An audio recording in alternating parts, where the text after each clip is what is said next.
Hello दोस्तों, आपका स्वागत है वसीम की पाठशाला में। आज हम लोग करने जा रहे हैं बजट 2025-26 और ये आरआरबी एनटीपीसी अंडर ग्रेजुएट के लिए बहुत ही इम्पोर्टेंट है। इसलिए जिसका एग्जाम है वो एग्जाम से पहले आप लोग जरूर देखें। बहुत इम्पोर्टेंट क्वेश्चन है इसमें। ठीक है, तो चलिए हम लोग क्वेश्चन की ओर चलते हैं। और जो वीडियो को फर्स्ट टाइम देख रहे होंगे, जो चैनल को सब्सक्राइब नहीं किए होंगे और चैनल को सब्सक्राइब कर लें, सेशन को लाइक करें, शेयर करें। और जिसको पीडीएफ चाहिए वो टेलीग्राम ज्वाइन करें, डिस्क्रिप्शन बॉक्स में दिया हुआ है। तो चलिए, हमारा फर्स्ट क्वेश्चन है, what is the total expenditure estimated in the union budget 2025 to 26? 2025-26 के केंद्रीय बजट में कुल व्यय का अनुमान कितना है? तो इसका आंसर हो जाएगा 45 लाख करोड़।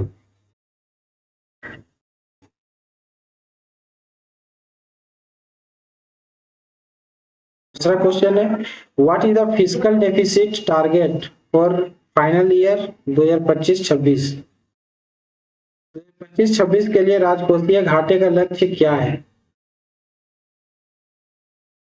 तो यहाँ पे हो जाएगा 4.4%।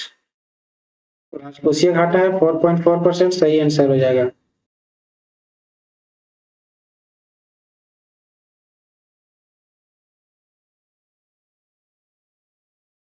Which sector received the highest allocation the budget 2025 to 26? Budget 2025-26 में किस क्षेत्र को सबसे अधिक आवंटन मिला है? आंसर हो जाएगा इंफ्रास्ट्रक्चर। इंफ्रास्ट्रक्चर को ही सबसे ज्यादा मतलब आवंटन मिला है।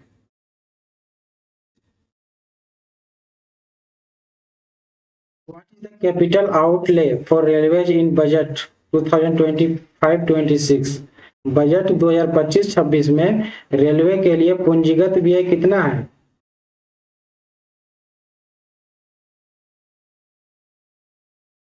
2 लाख करोड़ हो जाएगा, सही answer 3.2 lakh crore. Railway budget 3.2 crore है, याद रखना आप लोग। ये वाला हो सकता है पूछ लिया जाए क्योंकि रेलवे का एग्जाम है।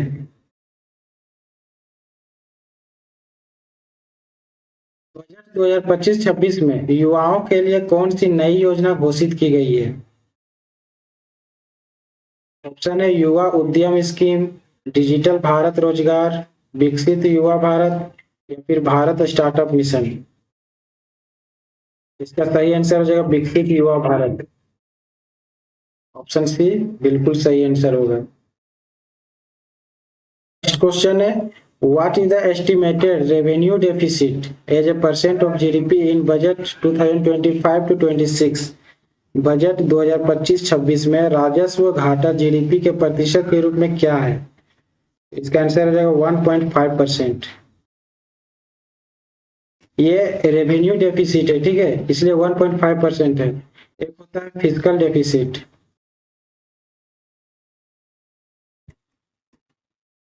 ये होता है 4.4% है। फिजिकल डेफिसिट 4.4% और रेवेन्यू डेफिसिट 1.5%, याद रखना आप लोग। ठीक है, नेक्स्ट क्वेश्चन की ओर चलते हैं हम लोग।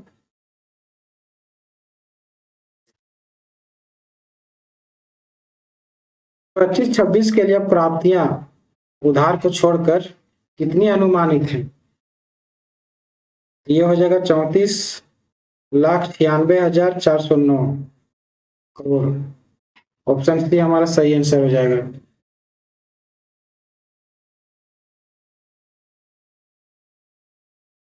What is the projected nominal GDP growth rate for 2025-26? 2025-26 के लिए अनुमानित नाम मात्र जीडीपी विकास दर क्या है? आंसर जो है 10.1%।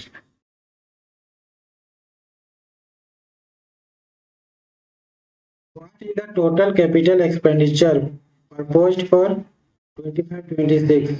2025-26 में प्रस्तावित कुल पूंजीगत व्यय कैपिटल एक्सपेंडिचर कितना हो जाएगा? इसका आंसर है 11,21,090 करोड़। ऑप्शन सी सही आंसर हो जाएगा। How much capital outlay is allocated in budget 2025-26? Budget 2025-26 में कैपिटल आउटले के लिए कितना आवंटन है?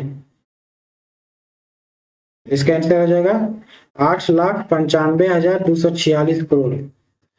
8,95,246 करोड़ है, ठीक है, कैपिटल आउटले।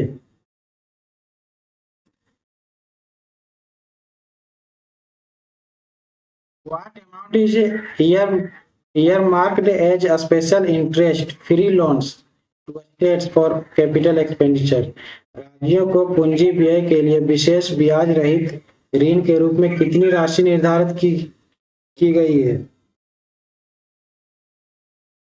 इसका आंसर हो जाएगा 1,50,000 करोड़। ऑप्शन सी सही हो जाएगा। याद रखना पूंजी व्यय के लिए, पूंजी व्यय के लिए 1,50,000 करोड़ है।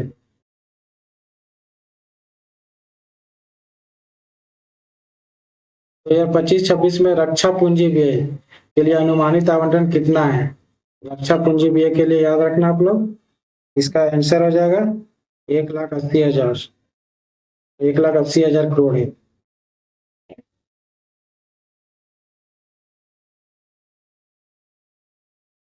बजट 2025-26 में जल जीवन मिशन के लिए कितना आवंटन है? जल जीवन मिशन के लिए है 67,000 करोड़। 67,000 करोड़ सही आंसर हो जाएगा।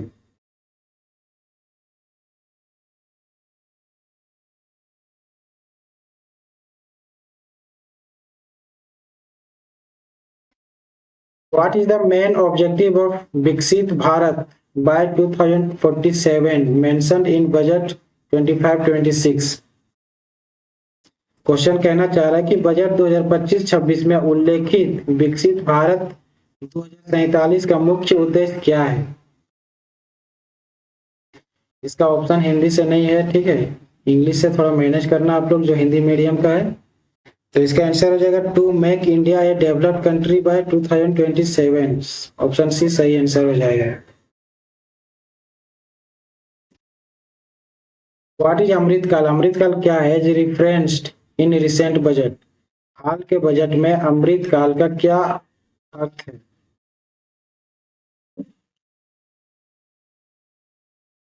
इसका मतलब है 25 ईयर डेवलपमेंट जर्नी टू 2047। अमृतकाल 2047 तक मतलब है, ठीक है।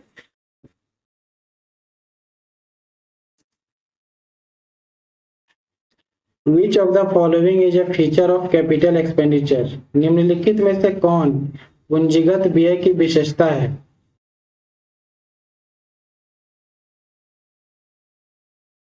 इसका सही आंसर जो है creation of assets like roads, railways.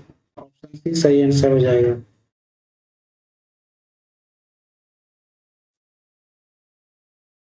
What is the difference between revenue deficit and fiscal deficit?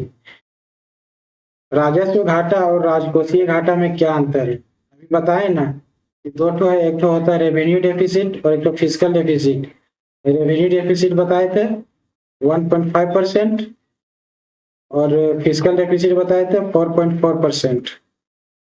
याद रखना आप लोग, दोनों में कोई भी पूछ सकता है। इसी में बच्चा कंफ्यूज हो जाता है कि इसका भी 4.4% हो जाएगा।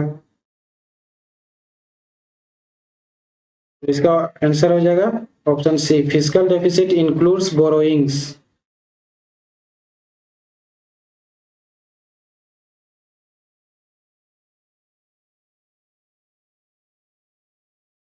What is the purpose of PM Gati Shakti योजना? पीएम गति शक्ति योजना का उद्देश्य क्या है? तो इसका आंसर हो जाएगा infrastructure development and coordination. Infrastructure को इंक्रीज करना, ठीक है। Which of this is not a direct tax?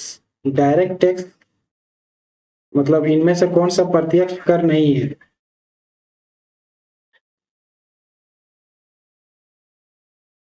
GST है। जीएसटी जो है इनडायरेक्ट टैक्स में आता है। Direct tax. बाकी इनकम टैक्स हो गया डायरेक्ट टैक्स, कॉर्पोरेट टैक्स हो गया डायरेक्ट टैक्स, और कैपिटल गेन्स टैक्स भी हो गया डायरेक्ट टैक्स, लेकिन जीएसटी इनडायरेक्ट टैक्स में आता है।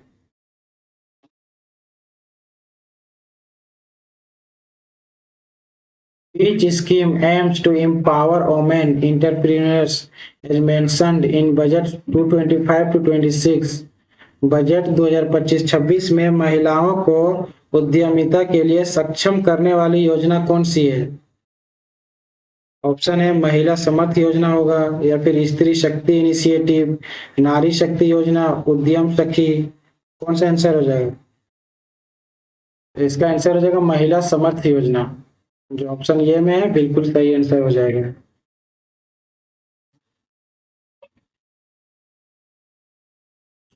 What is the primary focus of the digital public infrastructure in the budget? Budget में डिजिटल पब्लिक इंफ्रास्ट्रक्चर का मुख्य उद्देश्य क्या है? Building digital platforms for citizens, option B सही आंसर हो जाएगा।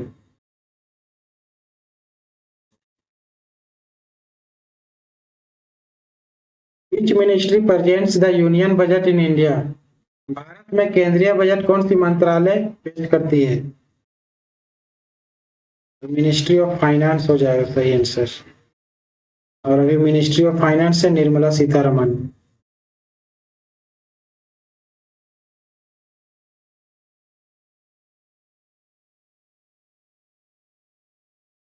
सीतारमन सही आंसर हो जाएगा।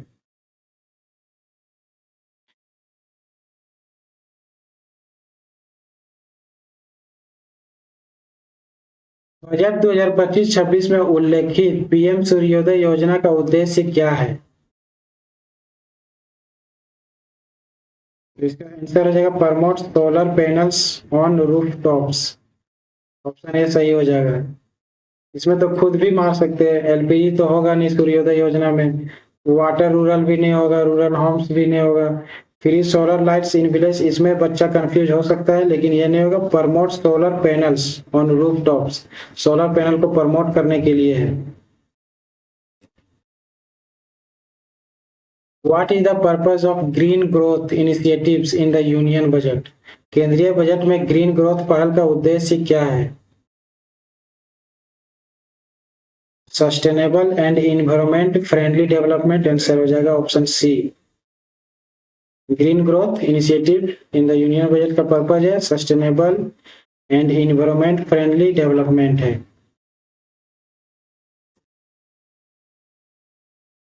One nation one fertiliser is a step towards what? एक राष्ट्र एक उर्वरक योजना किस दिशा में एक कदम है? Single brand for all fertilisers, option B सही हो जाएगा। नेक्स्ट क्वेश्चन है बजट 2025-26 में शुरू किए गए स्किल इंडिया डिजिटल प्लेटफॉर्म का मुख्य उद्देश्य क्या है? इसका आंसर हो जाएगा digital access to skill training and job matching, option C सही हो जाएगा। बजट में राजकोषीय विवेक शब्द का क्या तात्पर्य? मतलब फिजिकल ये prudence, fiscal prudence in the budget refers to, इसका मतलब क्या होता है? तो राजकोषीय विवेक का मतलब होता है responsible and disciplined financial planning.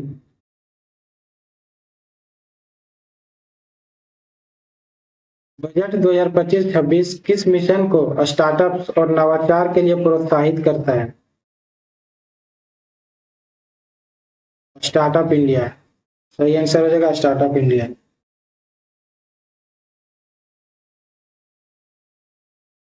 Budget सुधारों में ईज ऑफ डूइंग बिजनेस 2.0 की भूमिका क्या है? आंसर हो जाएगा simplifying laws and digital approvals, option C सही आंसर हो जाएगा। PM Vishwakarma Yojana mainly supports which group? PM Vishwakarma Yojana जो है वो मुख्य रूप से किस वर्ग का समर्थन करती है? तो ये जो समर्थन करती है वो हो जाएगा traditional artisans and craftsmen, option C सही हो जाएगा।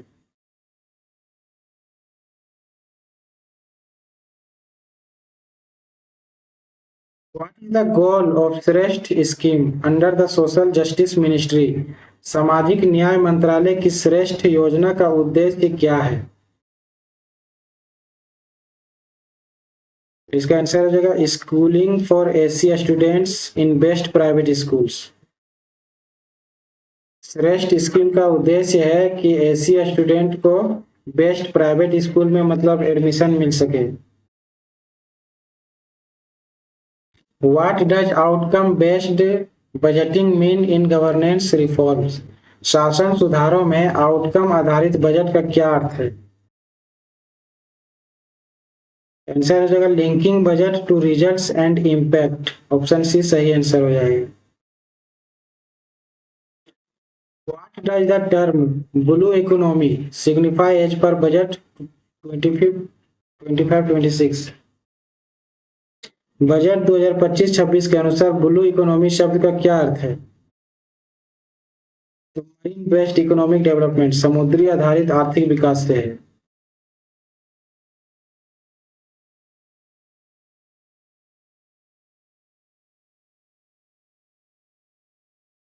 What is the primary goal of mission Karmayogi in governance reforms? Mission Karmayogi का मुख्य उद्देश्य क्या है? आंसर है capacity building of civil servants, civil सेवकों की क्षमता निर्माण है। मिशन कर्मयोगी जो है इसका मुख्य उद्देश्य है सिविल सेवकों की क्षमता निर्माण है।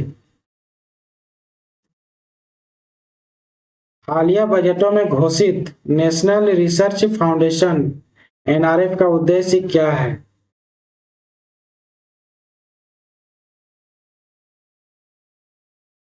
तो इसका उद्देश्य उच्च शिक्षा में अनुसंधान एवं विकास को बढ़ावा देना। ऑप्शन बी सही आंसर हो जाएगा। बजट के संदर्भ में पीएलआई योजना का क्या अर्थ है?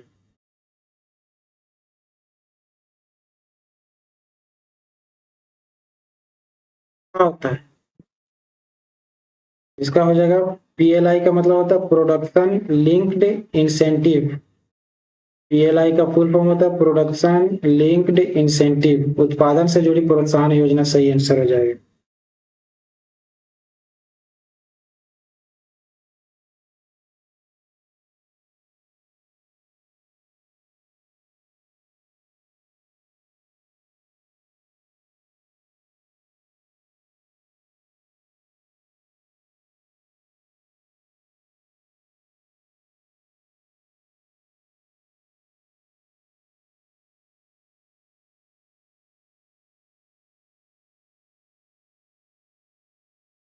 पीएम ई बस सेवा योजना का उद्देश्य क्या है? तो इसका आंसर हो जाएगा introduce electric buses and in urban area, शहरी क्षेत्रों में इलेक्ट्रिक बसें शुरू करना है। ई बस सेवा का योजना है पीएम ई बस सेवा का उद्देश्य है शहरी क्षेत्रों में इलेक्ट्रिक बसें शुरू करना है। और बहुत सारा सिटी में तो शुरू भी हो चुके हैं, जैसे दिल्ली हो गया, बनारस हो गया, पटना हो गया। बजट 2025-26 में कौन सी पहल स्थानीय हस्तशिल्प और जीआई टैग वाले उत्पादों को बढ़ावा देती है?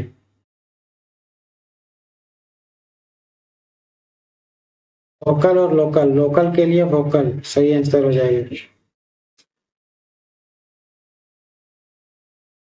आर्थिक शब्दावली में टैक्स बुआयंसी का क्या अर्थ है? का मतलब होता है increase in tax revenue with GDP growth, GDP वृद्धि के साथ कर राजस्व में वृद्धि होना चाहिए। ये टैक्स बुआयंसी का मतलब है।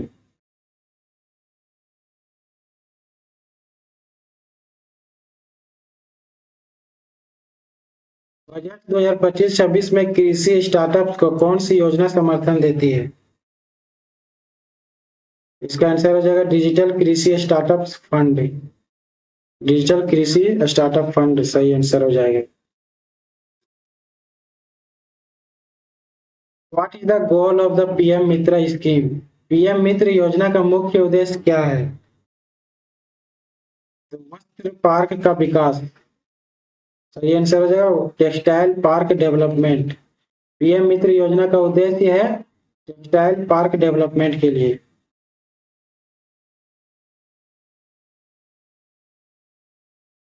हाइड्रोजन मिशन किस क्षेत्र को समर्थन देता है?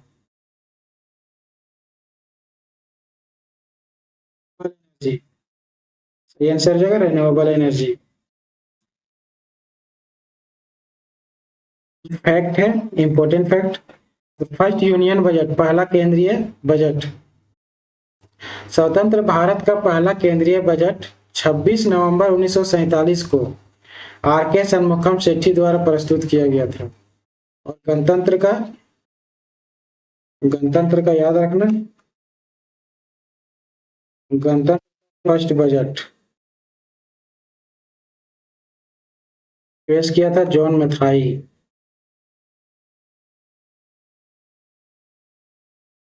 ठीक है, याद रखना आप लोग।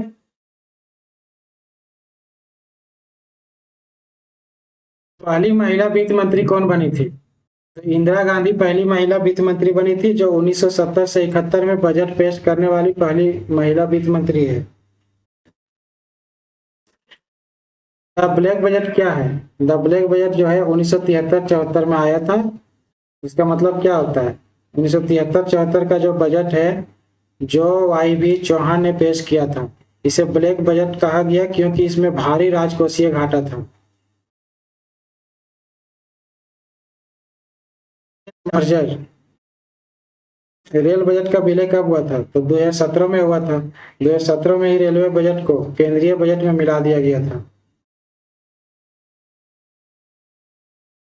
तिथि में बदलाव, 2017 से बजट 1 फरवरी को पेश किया जाता है। पहले यह 28 फरवरी को होता था, लेकिन अब 1 फरवरी कर दिया है। यही चेंजेस हुआ है। पेपरलेस बजट यानी कि डिजिटल बजट की शुरुआत कब से हुई है? तो निर्मला सीतारमण ने 2021 में पहला पेपरलेस बजट पेश किया। याद रखना, 2021 में पहला पेपरलेस बजट पेश किया निर्मला सीतारमण ने। तो आज का ये लास्ट था, और आप लोग इसको जरूर करके जाएं। ठीक है, जिसका जिसका एग्जाम है ना, इसको एक बार वीडियो जरूर देखें और पूरा देखें, बहुत ही इंपॉर्टेंट है। तो चलिए हम लोग मिलते हैं नेक्स्ट सेशन में।